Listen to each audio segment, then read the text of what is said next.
রমজান মাসের দুইটা কাজে সবসময় ব্যস্ত থাকতে হবে।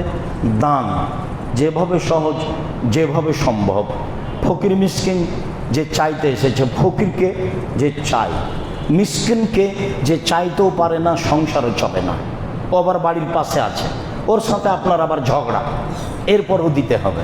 মিসকিনকে যে বাড়ির পাশে আছে, চাইতেও পারে না, সংসারও চলে না, সেখানে দিবেন।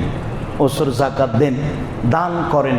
দান যেটা মসজিদ পারপাস, সেগুলো খুব উপর পর্যায়ে। মসজিদের টাকা দিয়ে মাদ্রাসা করা যায় না, মাদ্রাসার টাকা দিয়ে মসজিদ করা যায়, মানে মসজিদের টাকা নিচের দিকে নিয়ে যাওয়া যাবে না, এ খুব দামি। মসজিদের টাকা নিচের দিকে নিয়ে যাওয়া যাবে না, মসজিদের টাকা দিয়ে মসজিদ বানাতে হবে। এখানে জায়গা না থাকলে যাদের মসজিদ তৈরি হচ্ছে সেখানে দিতে হবে। যুগ যুগ ধরে, শতাব্দীর পর শতাব্দী টাকা ধরে রাখতে হবে না। আপনার পরে আপনার ছেলে আসবে, সে কোটি টাকার মালিক হবে, যার জন্য এই মসজিদ তৈরি করা কোনো ব্যাপারই নয়। কাজেই আপনাকে এটা ধরে রাখতে হবে, এটার প্রয়োজন নেই। আপনার প্রয়োজন না থাকলে পাশের মসজিদে সেখানে দিয়ে দিবেন।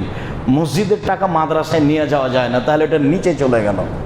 ওটা হলো মসজিদের টাকা সবচেয়ে উপরে আছে, এইটা মসজিদেই খরচ করতে হবে। হ্যাঁ, মাদ্রাসার টাকা আপনারা আলোচনা করে মসজিদে নিয়ে আসতে পারেন। সম্মানিত দিনী ভাই বোন, আমি রমজানকে যথাযথভাবে মূল্যায়ন করার আন্তরিকভাবে অনুরোধ জানিয়ে, রমজান মাসকে মূল্যায়ন করো তো। কম ঘুম, কম খাওয়া, ইফতারি কম সাজানো, এটা আন্তরিকভাবে অনুরোধ জানিয়ে, জাকাতের প্রতি খুব শক্ত হওয়ার অনুরোধ জানিয়ে আপাতত আজকের মতো কথা এখানেই শেষ করলাম। সুবহানাকা আল্লাহুম্মা ওয়া বিহামদিকা আশহাদু আল্লা ইলাহা ইল্লা আনতা আস্তাগফিরুকা ওয়া আতুবু ইলাইক। আল্লাহুম্মা সাল্লি আলাইহি আল্লাহুম্মা